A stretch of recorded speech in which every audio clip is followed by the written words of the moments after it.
Mr. President, Excellencies, distinguished delegates, and ladies and gentlemen, the Republic of Vanuatu is very pleased to address this meeting. Today, I am speaking on behalf of both Vanuatu and 6 other coalition of like-minded nations of a Pacific region: Tonga, Nauru, Palau, Tuvalu, the Marshall Islands, and the Solomon Islands.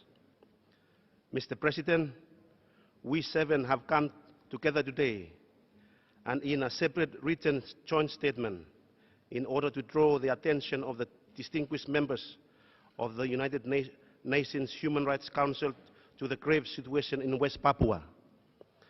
Mr. President, specifically, we focus your attention on a number of recent pronouncements made by mandate holders of this Council about serious Indonesian violations of the human rights of the indigenous Papuans.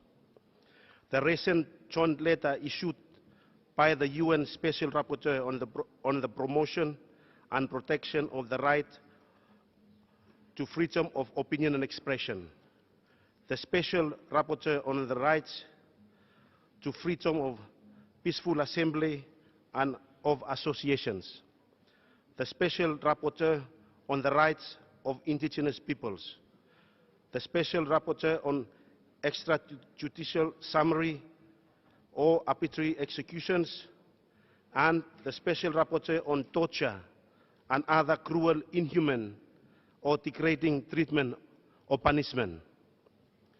We also draw attention to other accounts of Indonesian state violence in West Papua, including communications from the UN Committee on the Elimination of Racial Discrimination, referring to killings and arrests of Papuans.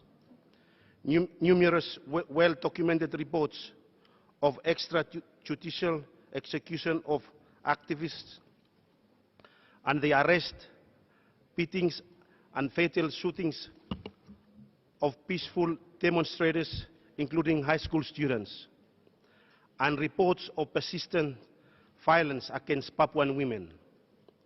We note that in the last 15 years, the Indonesian National Commission on Human Rights has collected evidence of gross human rights violations by Indonesian security forces in 3 principal areas of West Papua: Wasior, Wamena, and Panay. The Commission has described a set of cases in the first 2 places as crimes against humanity, which are punishable under Indonesian and international laws. We want to further highlight another broad aspect of human rights violations: the Indonesian government policy over many decades and continuing until today of the immigration of non-indigenous Papuans to West Papua, leading to a dramatic decline in the percentage of the indigenous Papuan population. Mr. President, to date, the government of Indonesia, however, have not been able to curtail or halt these various widespread violations.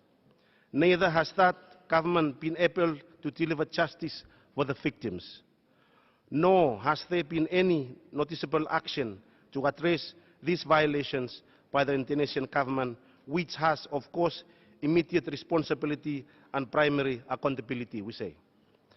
Furthermore, the Indonesian government has consistently been unable to submit the required periodic human rights reports and reviews, which are an essential international norm by which the United Nations Secretariat and member states monitor human rights around the world. These written assessments are critical to identifying and eradicating torture, racial discrimination, and human rights violations generally. Mr. President, in light of these violations and the Indonesian government's inaction, we call on the United Nations Human Rights Council to request the High Commissioner for Human Rights to produce a consolidated report on the actual situation in West Papua.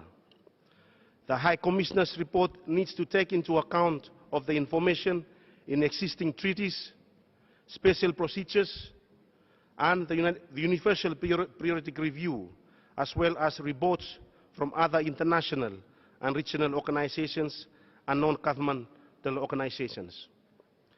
The report should also detail the various rights under the International Bill of Human Rights and the related conventions, including the right to self-determination.